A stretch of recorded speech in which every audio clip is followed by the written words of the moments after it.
Je n'aurais jamais pensé concevoir ma propre embuscade, mais j'étais là, assise dans un appartement immaculé du West Village que mon mari avait acheté avec notre argent, mais pas pour nous. Le canapé en cuir dégageait toujours cette odeur de meubles neufs. J'ai tracé mon doigt le long de la coudoir, me demandant combien d'heures supplémentaires à l'hôpital avait payé pour ce petit nid d'amour. 15 ans de mariage transformés en pieds carrés et en luminaire design.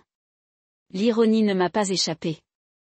J'avais trouvé les documents de propriété 3 jours plus tôt en recherchant nos déclarations de revenus, une LLC distincte, les paiements de notre compte d'investissement commun et une clé cachée à la Athletic T espace de stockage de bureau qui n'ouvrait absolument aucun espace de stockage de bureau. Le calcul n'était pas compliqué, alors j'ai fait ce que toute femme raisonnable pourrait faire en découvrant l'infidélité immobilière de son mari. Je m'y suis installée avant qu'il le puisse.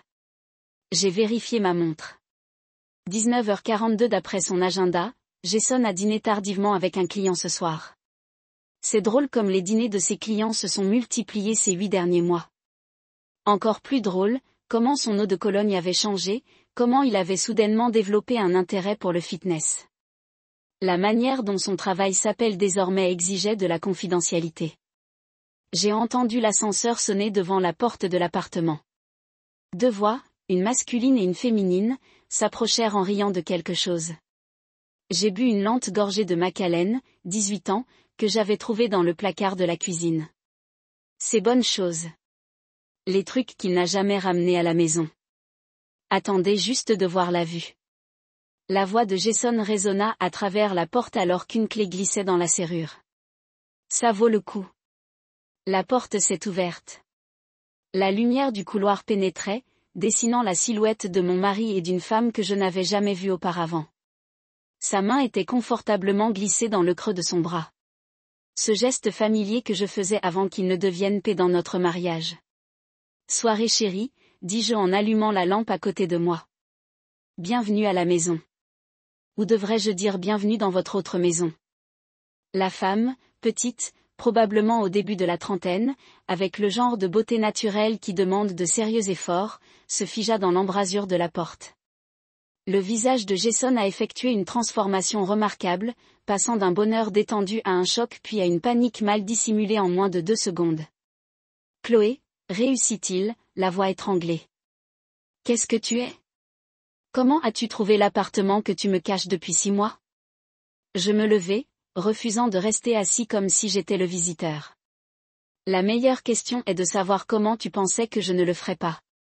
Vous avez utilisé notre compte d'investissement, Jason.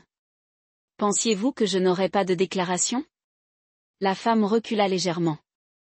Jason, que se passe-t-il ? Qui est-ce ? J'ai tendu la main avec une politesse exagérée. Je suis Chloé, la femme, la première propriétaire, pourrait-on dire. Et vous l'êtes ? Megan, murmura-t-elle sans me prendre la main, ses yeux se balançant entre moi et Jason comme si elle regardait un match de tennis où les 2 joueurs la visaient. Megan, j'ai répété. C'est un plaisir de rencontrer la raison pour laquelle mon mari travaille si souvent tard le soir. Dites-moi, le secteur de la santé est-il vraiment si exigeant ou a-t-il également menti sur sa profession ? Chloé, ce n'est pas le cas, commença Jason. À quoi ça ressemble, je l'ai fini pour lui. C'est drôle, c'est exactement ce que ma mère a dit quand elle a surpris mon père avec sa secrétaire. Tradition familiale, je suppose. Je me dirigeai vers les baies vitrées donnant sur la ville. Belle vue, excellent éclairage, concept ouvert, tout ce que j'ai mentionné vouloir lorsque nous étions à la recherche d'une maison l'année dernière. Je me retournai pour leur faire face. Tu te souviens quand tu as dit que nous ne pouvions pas nous permettre un surclassement, Jason ? Je suppose que ce que tu voulais dire, c'est que nous ne pouvions pas me permettre un surclassement. Jason réussit finalement à passer à l'action, guidant doucement Megan vers la porte. Peut-être que tu devrais y aller, lui murmura-t-il. Oh, non. S'il te plaît, reste, ai-je insisté. Vous faites autant partie de cette conversation que n'importe qui. Après tout, vous vivez dans un appartement que j'ai partiellement payé. Les yeux de Megan s'écarquillèrent. Tu es marié ? Tu m'as dit que tu étais divorcé. Et voilà, le rebondissement que je n'avais pas prévu. J'ai alors ri, un véritable éclat d'amusement surpris. Divorcé? Eh bien, c'est une nouvelle pour moi. Je prépare les repas, lave vos vêtements et partage votre lit depuis 15 ans sans interruption ni documentation légale. Suggérant le contraire. Le visage de Jason rougit. Chloé, s'il te plaît. Ce n'est pas comme ça que je voulais me faire prendre, ai-je fourni. J'imagine que non. Aucun tricheur n'organise sa propre soirée d'exposition. Je me suis dirigée vers l'îlot de cuisine où j'avais exposé mes preuves, mes relevés bancaires, mes documents de propriété et des photographies de messages textes que j'avais récupérés. J'ai particulièrement apprécié cet échange, dis-je en désignant une capture d'écran imprimée. Celui où tu lui as dit que j'étais émotionnellement indisponible depuis la mort de mon père. Utiliser mon chagrin comme excuse? C'était une forme particulière de cruauté, Jason. Le silence qui suivit fut suffisamment épais pour couper. Jason restait immobile, coincé entre sa femme et sa maîtresse, ressemblant à un homme qui vient de se rendre compte qu'il se trouve sur une mine terrestre. Alors, dis-je en frappant dans mes mains avec un faux éclat. Qui veut un verre? Nous avons beaucoup de choses à discuter sur l'immobilier, les actifs partagés et le montant exact de la pension alimentaire que le tribunal a tendance à accorder lorsqu'un des époux utilise des fonds communs pour acheter des biens secrets pour leur liaison. Meghan a été la première à briser l'impasse. Elle attrapa son sac à main d'où elle le laissa tomber sous le choc. Je n'arrive pas à y croire, marmonna-t-elle, sa voix oscillant entre colère et humiliation. 6 mois, Jason. Depuis 6 mois je suis presque divorcée et c'est compliqué. Meghan, attends. Jason lui attrapa le bras, mais elle le retira d'un coup sec. Ne me touche pas. Elle recula vers la porte. Vous m'avez dit que vous viviez avec votre frère pendant que vous finalisiez votre divorce. Vous avez dit que votre ex-femme était amère et essayait de tout prendre. Je n'ai pas pu m'empêcher de rire. Ex-femme amère. Je lui ai préparé le petit déjeuner ce matin. Meghan m'a regardé puis m'a vraiment regardé de femme à femme. Je suis désolée. Je ne savais pas. Je te crois, je l'ai dit, et je l'ai fait. Son choc semblait réel. Mais vous devriez probablement y aller avant de devenir témoin d'un homicide. Elle hocha la tête et sortit en fermant doucement la porte derrière elle. Et puis il y en avait 2. Les épaules de Jason s'affaissèrent alors qu'il se dirigeait vers la cave à alcool. Je l'ai devancé, en le fermant claquant. Non, tu ne peux pas engourdir ça. Vous allez en ressentir chaque seconde. Chloé, s'il te plaît. Nous devons en parler raisonnablement. Raisonnablement. Le mot avait un goût aigre dans ma bouche. Était-ce raisonnable lorsque vous m'avez dit que nous ne pouvions pas nous permettre des traitements de fertilité l'année dernière à cause de l'instabilité du marché alors que vous injectiez de l'argent dans cet endroit? Était-ce raisonnable que j'aie mis ma carrière entre parenthèses pour que vous puissiez poursuivre votre partenariat? Était-ce raisonnable que je reste à tes côtés pendant la maladie de ta mère, ton premier entraînement raté, ta dépression? Jason tressaillit à chaque question. Ce n'est pas juste. J'étais là pour toi aussi. L'étiez-vous? Parce que je me souviens d'être assis seul à la réception funéraire de mon père pendant que vous répondiez à un appel d'urgence dont je soupçonne maintenant qu'il ne s'agissait pas du tout du travail. Il a eu la décence de détourner le regard. 15 ans, Jason. C'est ce que je t'ai donné. 15 ans à cuisiner vos plats préférés, à mémoriser les noms de vos collègues, à planifier notre avenir. Ma voix s'est brisée malgré ma détermination à rester froide. Savez-vous ce qui fait le plus mal? Ce n'est même pas une affaire. C'est que tu m'as laissé croire que nous construisions quelque chose ensemble pendant que tu élaborais une stratégie de sortie. Ce n'était pas comme ça, protesta-t-il faiblement. Non. Alors, comment c'était? Éclairez-moi. Il se laissa tomber sur un tabouret de bar, passant ses mains dans ses cheveux. Je ne sais pas ce qui s'est passé.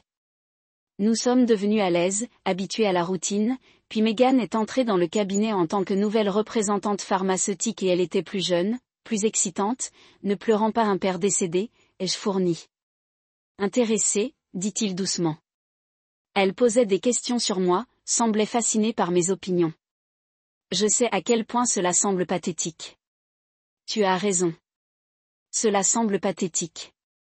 Je me suis appuyée contre le comptoir parce que je vous pose des questions sur votre journée chaque jour depuis 15 ans. J'ai écouté vos opinions sur tout, de la politique aux marques de cornichons, mais vous avez arrêté de m'entendre il y a des années, n'est-ce pas? Jason leva les yeux, la confusion traversant son visage. La semaine avant de trouver ces documents, je vous ai dit que je pensais retourner aux études pour mon master. Vous avez hoché la tête et dit, c'est gentil. Je secouai la tête. 2 nuits plus tard, vous avez mentionné à quel point c'était formidable que j'étais satisfait de ma vie. Son silence a confirmé ce que je savais déjà. Il n'avait pas écouté. Quand exactement avez-vous commencé à planifier cela? L'appartement, la nouvelle vie. Jason bougea inconfortablement. Je n'avais rien prévu. C'est juste arrivé. Un demi-million d'appartements n'arrive pas par hasard, Jason. La création d'une LLC pour cacher les actifs de votre conjoint ne l'est pas non plus. J'étais confus, malheureux, et au lieu de me parler, à moi, à ta femme, à ta supposée meilleure amie, tu as décidé d'investir dans l'immobilier avec notre argent et de mentir à une autre femme au sujet de ton divorce. J'ai croisé les bras. Cela nécessite plusieurs décisions délibérées, et non de la confusion. Il se leva brusquement, la frustration perçant sa culpabilité. Que veux-tu que je dise, Chloé? Que je suis une personne horrible. Très bien, je suis horrible. J'ai fait des choix horribles. Ce que je veux, c'est que tu arrêtes d'agir comme si c'était quelque chose qui t'était arrivé plutôt que quelque chose que tu avais fait. L'air entre nous était électrique, chargé de 15 années de partenariat se dissolvant en antagonisme. Tu n'étais pas content non plus, dit-il d'une voix basse. Ne prétendez pas que vous l'étiez. À quand remonte la dernière fois que vous avez initié des relations sexuelles ou suggéré que nous sortions quelque part? Tu es un fantôme dans notre mariage depuis des années. L'accusation a piqué, en partie parce qu'elle contenait une part de vérité. Je m'étais retiré, surtout après la mort de mon père, mais j'étais en deuil. Je ne triche pas. Donc, votre solution à mon absence émotionnelle était de baiser quelqu'un d'autre et de lui acheter un appartement avec notre argent? Ai-je demandé, ma voix dangereusement basse. Non, je ne sais pas suggérer des conseils, avoir une conversation honnête, montrer une once de l'engagement que vous avez promis dans nos vœux. Jason n'avait pas de réponse à cela. Le plus insultant, c'est que tu n'as même pas eu le courage de mettre fin à notre mariage avant d'en commencer un nouveau. J'ai continué, tu voulais me garder comme filet de sécurité pendant que tu testais ta nouvelle vie brillante. Pensais-tu que je ne le remarquerais pas quand tu déciderais finalement de faire le changement, ou étais-je censé simplement disparaître quand tu étais prêt à m'abandonner? Je n'ai jamais voulu te faire de mal, dit-il, la phrase la plus cliché du manuel du tricheur. Et pourtant, nous y sommes. J'ai fait des gestes autour de l'appartement pour montrer physiquement à quel point tu m'as blessé. Il m'a alors tendu la main, un geste réflexe après des années de confort physique. J'ai reculé. Ne le faites pas. Ma voix était glacée. Tu ne pourras plus jamais me toucher. Quelque chose a changé dans ses yeux. La prise de conscience peut-être que certaines lignes, une fois franchies, ne pourront jamais être défrancisées. Que se passe-t-il maintenant? Il a demandé. Et pour la première fois, j'ai entendu une véritable peur dans sa voix. J'ai alors souri, non pas avec chaleur, mais avec la froide certitude de quelqu'un qui avait déjà planifié la destruction à venir. Maintenant, nous avons discuté des conditions de votre reddition. Le lendemain matin, je me suis réveillé seul dans mon lit. Jason avait passé la nuit chez ses frères après que je l'ai informé que s'il rentrait chez lui, j'appellerais la police pour le dénoncer pour vol. Il n'était pas strictement vrai que l'utilisation de fonds communs constituait un vol, mais il ne le savait pas, et j'ai aimé voir la panique apparaître sur son visage. J'ai pris mon téléphone et j'ai envoyé un SMS rapide à Sarah. C'est fait. Rendez-vous à 10 heures. Sarah Jenkins n'était pas seulement ma meilleure amie. Elle était également l'une des avocates spécialisées en divorce les plus impitoyables de Chicago. Le bourreau, comme on l'appelait dans les milieux juridiques. Pas en face, bien sûr. Nous nous étions rencontrés à l'université et sommes restés proches. Même. Lorsque ma carrière est passée au second plan par rapport aux ambitions de Jason. Lorsqu'elle m'a proposé de prendre mon cas à titre bénévole, j'ai refusé. Je voulais lui payer le plein tarif. Ce n'était pas de la charité. C'était la guerre. Mon téléphone a sonné avec sa réponse. Bureau. Apportez tout ce dont nous avons discuté. N'oubliez pas les dossiers commerciaux. J'ai souri. Les dossiers commerciaux. Jason pensait qu'il était si intelligent en créant cette LLC pour acheter l'appartement. Mais il avait commis une erreur cruciale. Il avait utilisé notre adresse personnelle comme adresse postale. Chaque relevé trimestriel, chaque document fiscal était arrivé chez nous directement entre mes mains puisque je gérais notre courrier alors qu'il travaillait tard. Je me suis douchée et je me suis habillée avec détermination, choisissant un tailleur pantalon crème qui projetait à la fois confiance et innocence lésée. Le look parfait pour une salle d'audience, avait conseillé Sarah. Même si nous étions à des mois de cette étape, en me maquillant, j'ai réfléchi au chemin qui m'avait conduit ici. Après avoir trouvé les documents de propriété, je n'avais pas immédiatement confronté Jason. Au lieu de cela, j'avais fait ce que je fais de mieux, faire des recherches. J'avais passé 3 jours à enquêter, à dresser un tableau complet de sa tromperie. Tout d'abord, j'avais demandé une faveur à Connor, mon petit ami d'université, qui travaillait maintenant dans le secteur bancaire. Juste curieux de savoir si vous pouviez me parler d'une LLC enregistrée à cette adresse, avais-je dit avec désinvolture. Connor avait toujours porté un flambeau pour moi, assistant même à notre mariage avec un regret à peine dissimulé. En quelques heures, il m'avait tout envoyé, la date de création de la LLC il y a 6 mois, son objectif, sa détention immobilière et ses sources de financement, principalement notre compte d'investissement commun. Il avait également signalé des transferts inhabituels, des sommes importantes passant de notre compte commun vers le compte personnel de Jason, puis vers la LLC.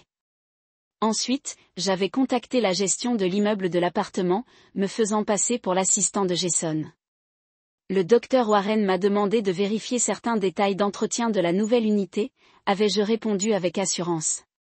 Ils avaient utilement fourni l'historique complet de l'achat, y compris les dates auxquelles Jason s'était rendu pour des visites, toutes alignées sur ses prétendues conférences médicales. J'avais même engagé un détective privé, sur recommandation de Sarah, qui avait photographié Jason et Meghan entrant et sortant de l'appartement plusieurs fois en 2 semaines. Mais mon coup de maître avait été tout autre chose. Il y a 3 ans, lorsque nous avions mis à jour notre plan successoral, j'avais insisté sur une clause de fidélité dans notre accord postnuptial. Jason l'avait jugé inutile, mais l'avait quand même signé. Ce n'est qu'un langage passe-partout, avais-je dit avec désinvolture.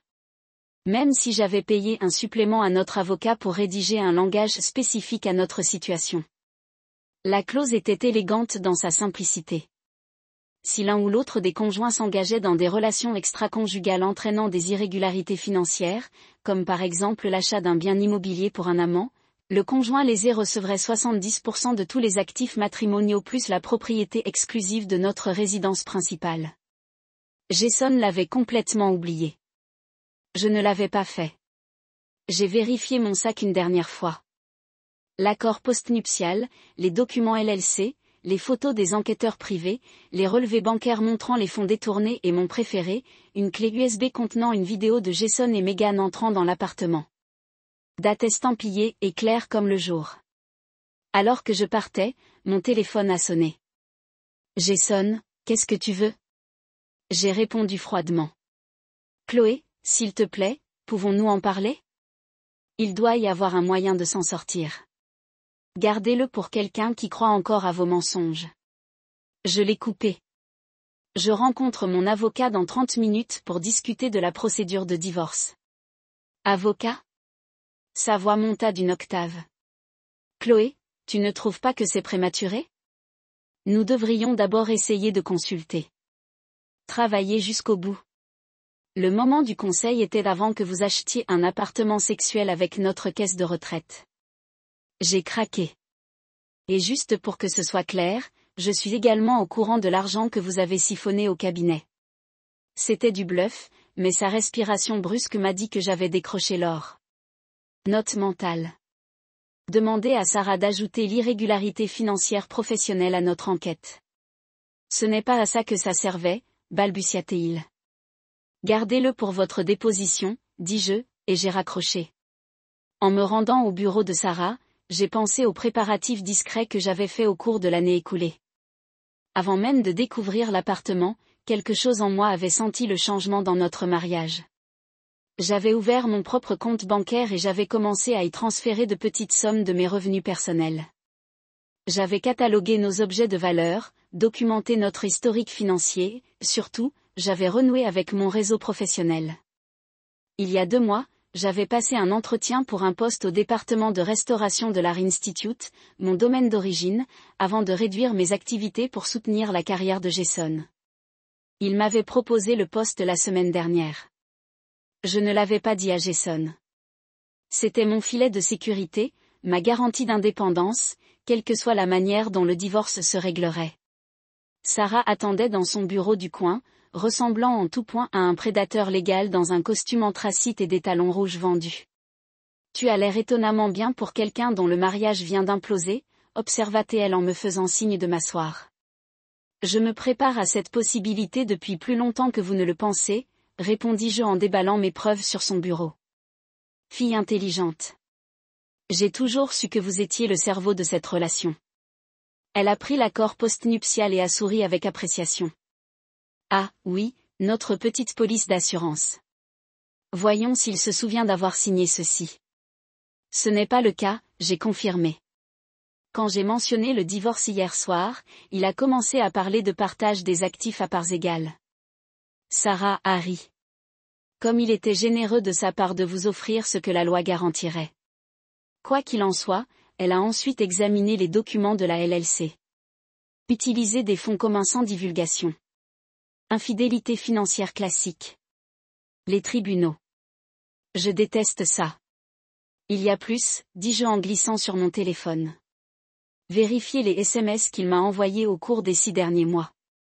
Chaque fois qu'il travaillait tard à l'hôpital, ses données de localisation le montraient à l'appartement. Sarah a haussé un sourcil.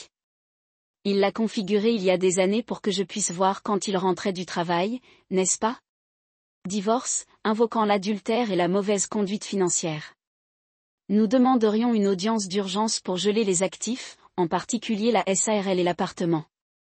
Pendant ce temps, je continuerai à tout documenter et me préparerai à avancer dans mon nouveau travail. Et la maison? Demanda Sarah. Vous souhaitez y rester ou vendre? J'ai pensé à la maison de 4 chambres que nous avions achetée ensemble, au jardin que j'avais cultivé, aux souvenirs à la fois bons et empoisonnés. Je veux le garder, j'ai décidé. Non pas parce que je veux y vivre pour toujours, mais parce que je veux qu'il passe devant et sache que ce n'est plus le sien. Sarah hocha la tête avec approbation.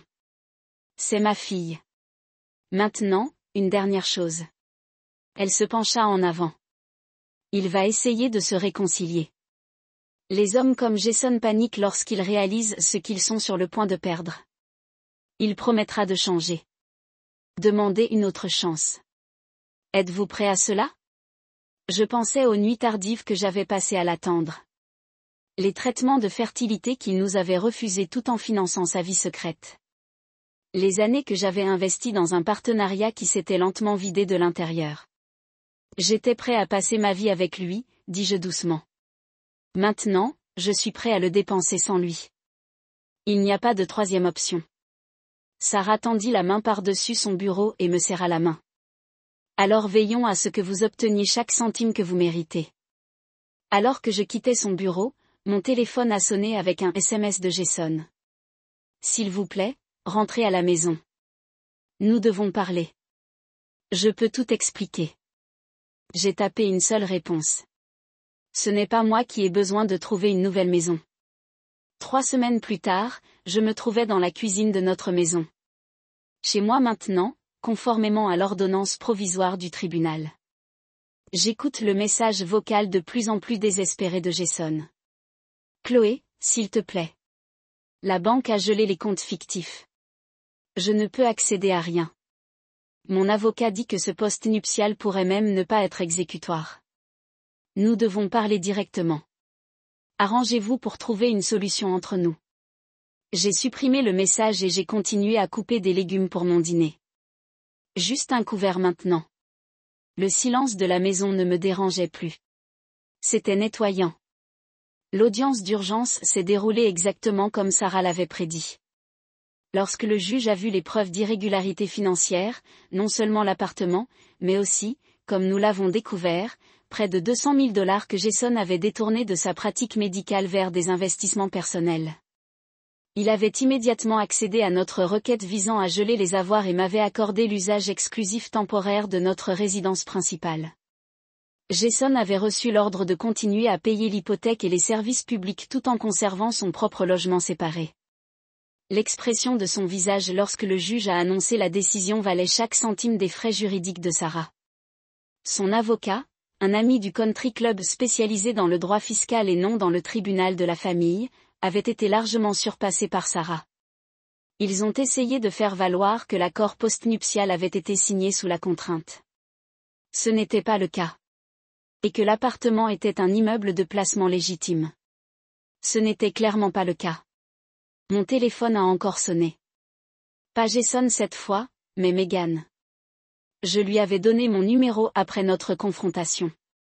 Sentant qu'elle pourrait être presque aussi aveugle que moi. Après un moment d'hésitation, j'ai répondu « Bonjour, Megan. »« Chloé. » Sa voix était tendue. « Je pensais que tu devrais savoir quelque chose. » J'écoute. Jason est venu me voir hier.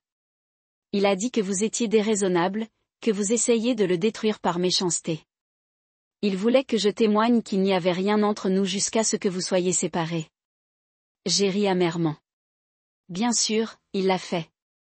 Et qu'est-ce que tu as dit? Je lui ai dit d'aller en enfer. Il y avait un nouvel acier dans sa voix. Je lui ai aussi dit que j'étais enceinte. Le couteau que je tenais a heurté le comptoir. Tu es quoi? 11 semaines.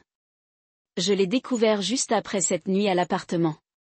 Je n'allais pas lui dire, mais ensuite il est arrivé et m'a demandé de mentir pour lui, et je ne pouvais plus me retenir.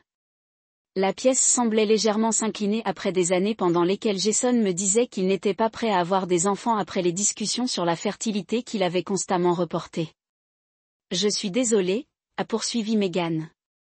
Je sais que cela doit être douloureux à entendre, mais j'ai pensé que vous devriez le savoir directement de moi, pas comme une surprise au tribunal. J'ai agrippé le comptoir pour me stabiliser. Merci de me l'avoir dit. Quoi? Que allez-vous faire? Je garde le bébé, dit-elle fermement. Et je demande une pension alimentaire pour enfants. Je ne veux pas qu'il revienne. Mon Dieu, non. Mais cet enfant mérite le soutien financier de ses deux parents. Un rire inattendu jaillit de ma poitrine. Eh bien, vous voudrez peut-être faire la queue. Là il ne restera plus grand-chose après le divorce. Il y a eu une pause. Puis Megan a demandé, seriez-vous prêt à vous rencontrer en personne? Il y a autre chose que vous devriez savoir. C'est ainsi que je me suis retrouvée assis en face de la maîtresse enceinte de mon mari dans un café tranquille le lendemain après-midi. Megan avait l'air différente, moins raffinée, plus humaine d'une manière ou d'une autre. Elle poussa une enveloppe en papier craft sur la table. Après que Jason ait quitté mon appartement, j'ai commencé à réfléchir à d'autres sujets sur lesquels il aurait pu mentir. Alors, j'ai fait quelques recherches. Elle fit un signe de tête en direction de l'enveloppe. Il s'avère que votre mari a un modèle. À l'intérieur se trouvaient des emails imprimés, des captures d'écran de réseaux sociaux et ce qui semblait être des conversations sur une application de rencontre, tous de Jason, tous avec des femmes différentes remontant à près de 5 ans. Ce n'était pas seulement moi, dit doucement Megan. J'en ai trouvé au moins 4 autres. La plupart du temps, mais il y en a une, Rebecca, qu'il voit de temps en temps depuis 3 ans. Elle travaille également dans son cabinet en tant que représentante pharmaceutique. J'ai feuilleté les preuves avec des mains étonnamment fermes. Pourquoi tu me donnes ça? Megan a siroté sa tisane. Parce qu'il a essayé de me rendre complice de ses mensonges. Parce qu'il m'a dit que tu étais froide et peu aimante alors que je vois maintenant que tu ne le es pas du tout. Et parce qu'elle a posé une main protectrice sur son ventre encore plat. Je veux que mon enfant sache que j'ai fait la bonne chose. Même quand c'était dur. J'ai étudié son visage, à la recherche d'une manipulation ou d'un agenda caché. Mais je n'y trouvais qu'une sincérité épuisée. Merci, dis-je finalement. Cela va aider. Il y a encore une chose, hésita-t-elle. Jason m'a dit qu'il prévoyait de prétendre que son cabinet était en échec et qu'il devrait déclarer faillite pour éviter le règlement, mais j'ai vu les livres. La pratique se porte mieux que jamais. C'est une information très intéressante. 2 jours plus tard, j'étais assis dans le bureau de Sarah alors qu'elle examinait le témoignage de Megan. Cela change tout, dit Sarah, ses yeux brillant d'un plaisir prédateur.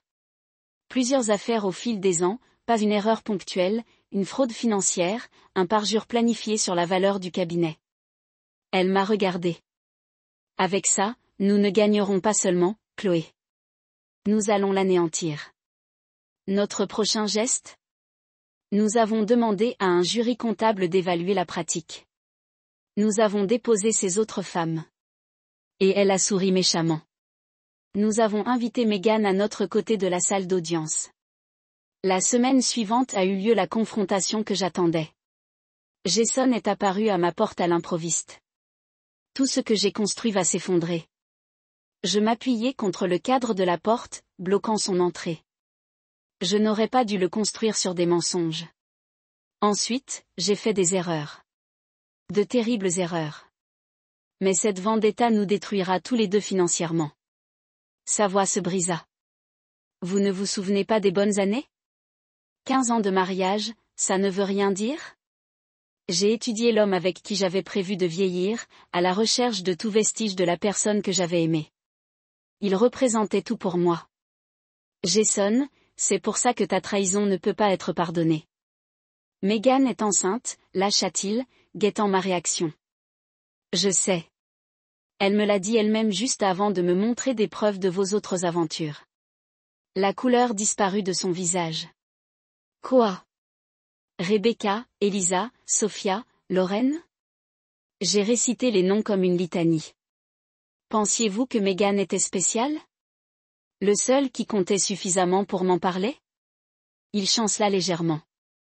Chloé, c'était sauvez-le. Je l'ai coupé. Votre déposition aura lieu la semaine prochaine sous serment. Réfléchissez bien pour savoir si vous souhaitez ajouter le parjure à votre liste croissante de terribles choix de vie. Avant qu'il puisse répondre, une voiture s'est garée dans l'allée.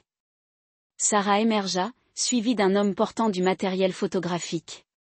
Timing parfait, dis-je avec vivacité. L'évaluateur est là pour documenter tout ce qui se passe dans la maison pour le partage des actifs. Tu te souviens de notre mariage, en Chine ? L'art que nous avons collectionné ? Les meubles dont vous aviez insisté pour que nous ayons besoin ? Nous cataloguons tout cela aujourd'hui. Jason les regardait impuissant alors qu'il s'approchait. Ce n'est pas toi, Chloé. Cette personne froide et calculatrice. Ce n'est pas qui tu es. J'ai croisé son regard avec régularité.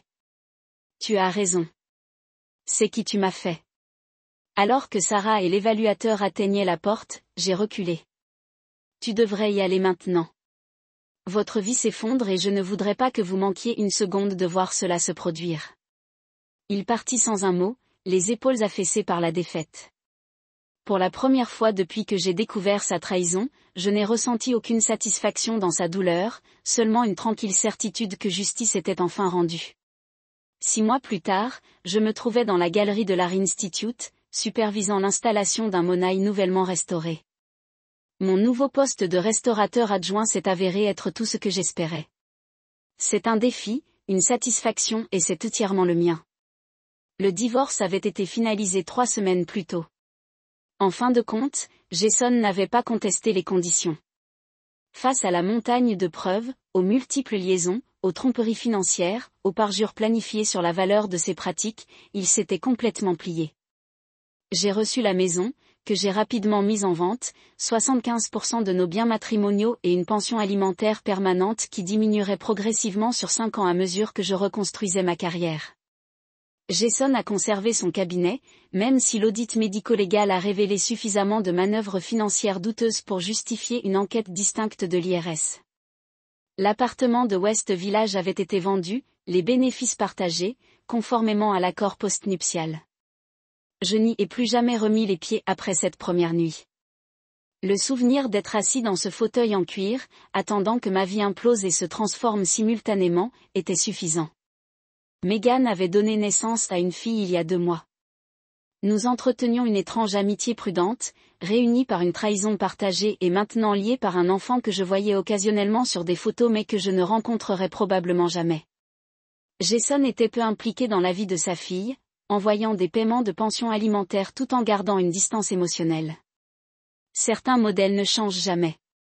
Mon téléphone a vibré avec un SMS de Sarah. Un verre ce soir pour fêter ça.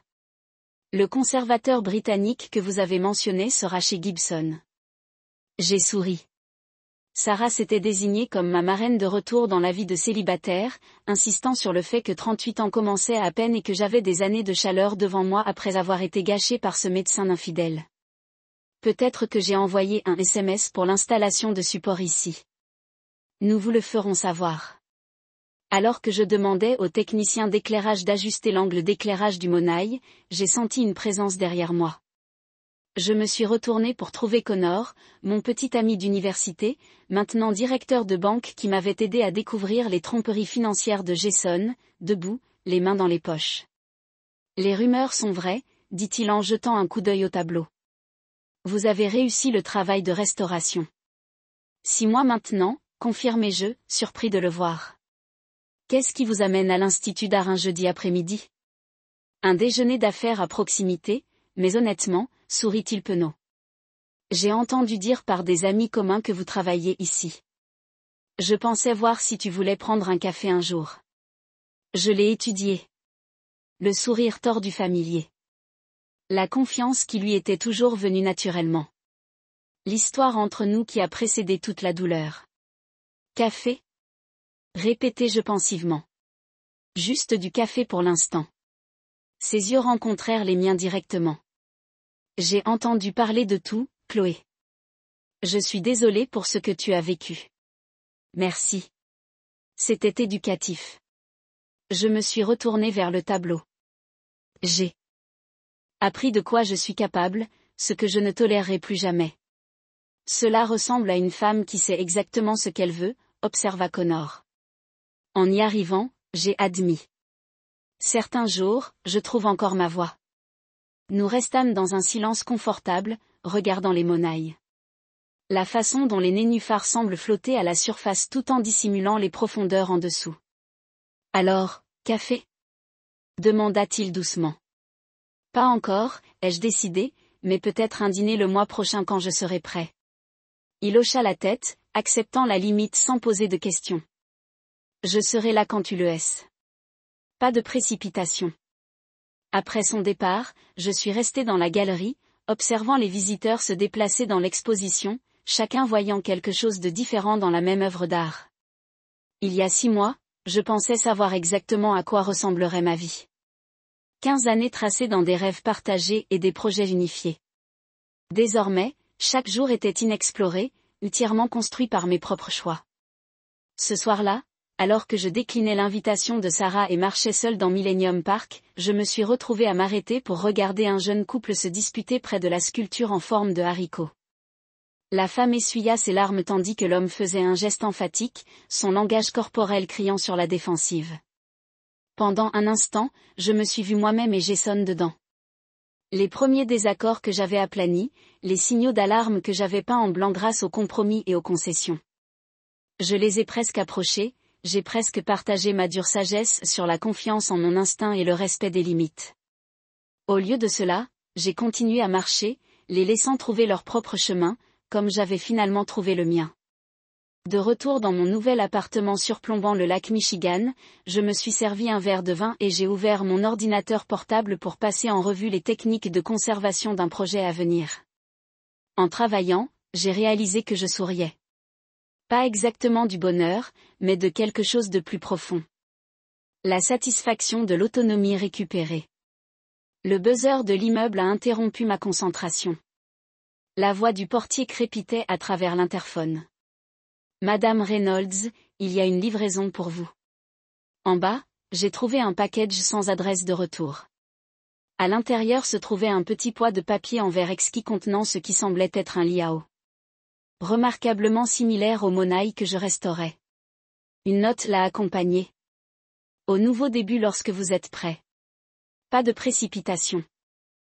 J'ai placé le poids du papier sur mon rebord de fenêtre où la lumière du matin l'attraperait. Pas un engagement. Pas encore. Juste une possibilité de considérer quand le moment était venu.